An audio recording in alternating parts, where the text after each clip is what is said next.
Selamat berjumpa kembali di dalam program Pastor Talk. Saya berdoa sepanjang hari ini Anda tetap di dalam hikmat Tuhan, dalam tuntunan Tuhan, dalam kekuatan Tuhan yang luar biasa. Haleluya, puji nama Tuhan. Nah, hari ini kita berbicara mengenai iman di tengah segala ketidakpastian. Dan satu-satunya hal yang pasti di dunia ini adalah ketidakpastian. Ya, segala sesuatu nggak pasti yang ada di bawah kolong langit ini. Karena hari-hari ini banyak orang merasakan tekanan ekonomi.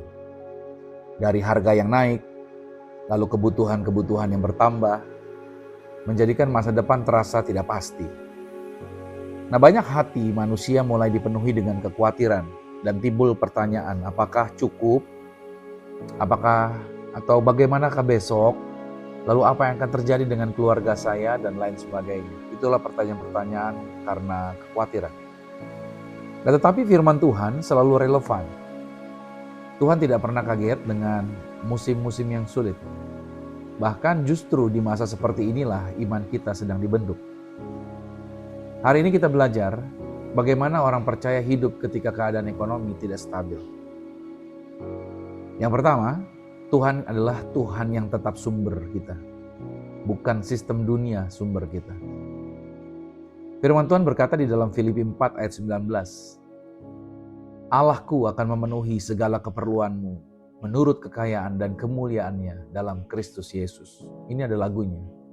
Allahku akan memenuhi keperluanmu menurut kekayaan dan kemuliaannya. Ada lagu seperti itu. Dan perhatikan baik-baik dari teks Filipi 4 ayat 19 ini. Dikatakan ayat ini berkata, ayat ini tidak berkata bahwa ekonomilah yang akan memenuhi kebutuhan. No, ayat ini tidak berkata begitu. Dan ayat ini juga tidak berkata pekerjaanmu akan memenuhi kebutuhan. Lalu ayat ini juga tidak berkata bisnismu akan memenuhi kebutuhan. Tapi firman ini berkata Allahku akan memenuhi. Nah, sering tanpa sadar kita memindahkan sumber-sumbernya kita. Dari Tuhan kita pindahin ke gaji, pendapatan kita. Yang semulanya sumbernya adalah harusnya Tuhan, kita pindahkan ke bisnis kita. Yang semula harusnya sumbernya dari Tuhan, tapi kita pindahkan ke kondisi ekonomi. Padahal pekerjaan itu hanyalah saluran, bukan sumber. Saluran bisa berubah, tetapi sumbernya tidak pernah berubah. Nah, kalau kita menempatkan sumber itu adalah Tuhan, maka damai kita tidak akan tergantung dengan perubahan ekonomi apapun juga. Hal yang kita pelajari hari ini yang kedua adalah kekhawatiran tidak pernah menambah. Justru kekhawatiran hanya menguras, kata Alkitab. Di dalam Matius 6 ayat 27. Siapa di antara kamu yang karena kekhawatirannya dapat menambahkan sehasta saja pada jalan hidupnya? Nah, ternyata kekhawatiran terasa seperti kita sedang melakukan sesuatu padahal sebenarnya tidak menghasilkan apa-apa. Karena khawatir itu tidak menambah solusi. Khawatir itu tidak menambah uang. Khawatir itu tidak menambah hari hidup. Tetapi khawatir itu menguras damai, menguras iman, dan mengambil sukacita. Yesus tidak berkata begini, abaikan realita. Tapi Yesus malahan berkata, jangan jadikan kekhawatiran sebagai gaya hidup. Orang dunia tuh khawatir karena mereka tidak tahu siapa yang memegang masa depan. Tetapi Anda dan saya, kita di dalam Tuhan Yesus, kita orang percaya, kita tahu Tuhan selalu memegang masa depan setiap kita. Yang percaya katakan amin. Yang ketiga, Tuhan itu setia memelihara umatnya di sepanjang sejarah. Coba mari kita ingat perjalanan umat Tuhan di padang gurun. Kita lihat bangsa Israel. Mereka tidak punya ladang untuk mencangkul, untuk menanam. Mereka bangsa Israel tidak punya pekerjaan yang tetap. Mereka bangsa Israel juga tidak punya sistem ekonomi. Namun selama 40 tahun bangsa Israel, mereka tiap hari bisa makan. Tuhan pelihara. Mazmur berkata di dalam Mazmur 37 ayat 25. Dahulu aku muda, sekarang telah menjadi tua. Tetapi tidak pernah kulihat orang benar ditinggalkan atau anak cucunya meminta-minta roti. Perhatikan kalimatnya, tidak pernah. Ayo ulangin sama-sama dengan saya, katakan, tidak pernah. Sekali lagi katakan, tidak pernah. Bukan berarti kita tidak pernah mengalami masa sulit. Tetapi Tuhan yang kita sembah, Tuhan yang kita percaya di dalam Yesus, Dia tidak pernah meninggalkan pemeliharaannya atas orang-orang pilihan.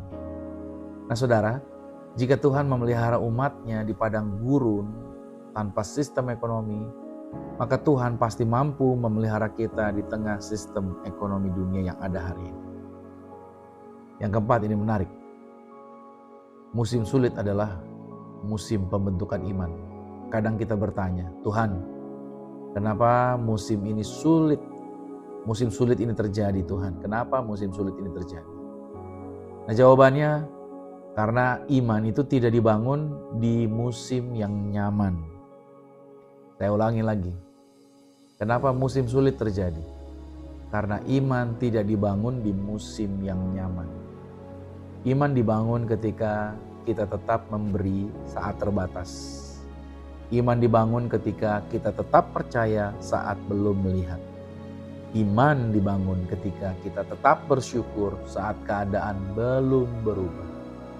Musim sulit mengajarkan kita untuk bersandar kepada Tuhan, bukan kepada stabilitas.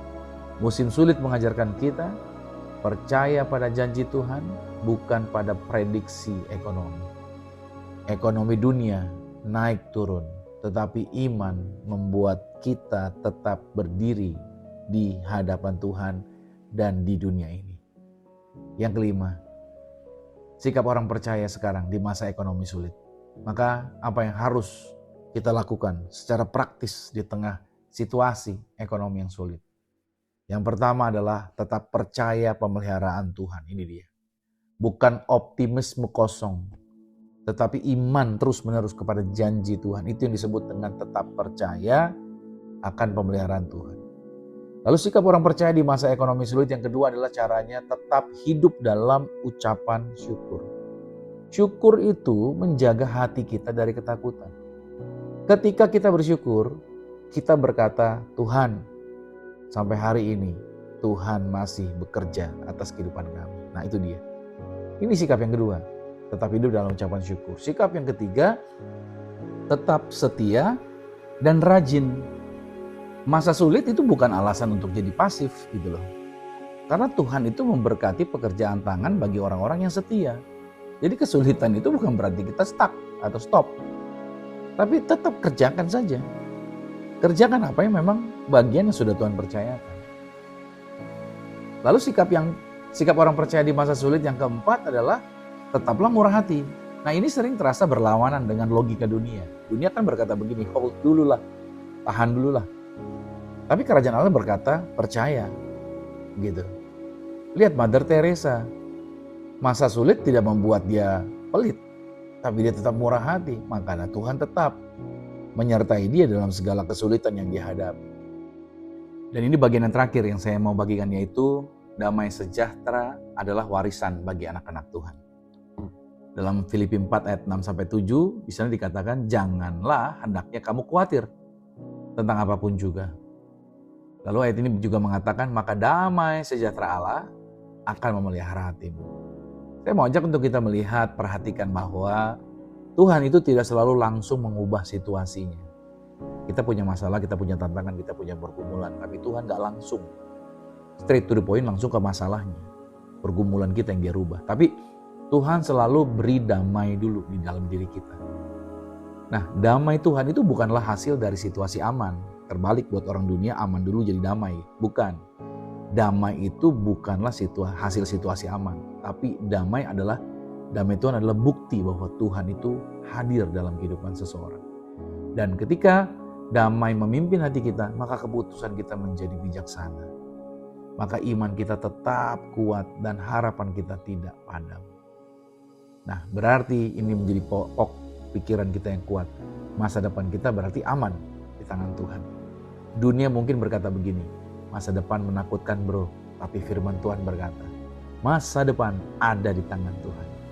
Ekonomi bisa berubah, nilai mata uang bisa berubah, sistem dunia bisa berubah, tetapi Tuhan Yesus Kristus tidak pernah berubah dulu, sekarang, sampai selama-lamanya. Hari ini kita memilih untuk bisa berkata, Tuhan adalah sumberku, Tuhan adalah pemeliharaku, Tuhan adalah masa depanku. Dan karena itu kita bisa berjalan dengan iman, bukan lagi berjalan di dalam ketakutan.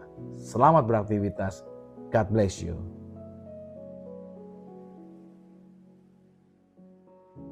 Tidak pernah berubah. Hari ini kita memilih untuk berkata, Tuhan adalah sumberku, Tuhan adalah pemeliharaku, Tuhan adalah masa depanku. Dan karena itu kita bisa berjalan dengan iman, bukan ketakutan. Selamat beraktivitas di sepanjang hari ini. God bless you.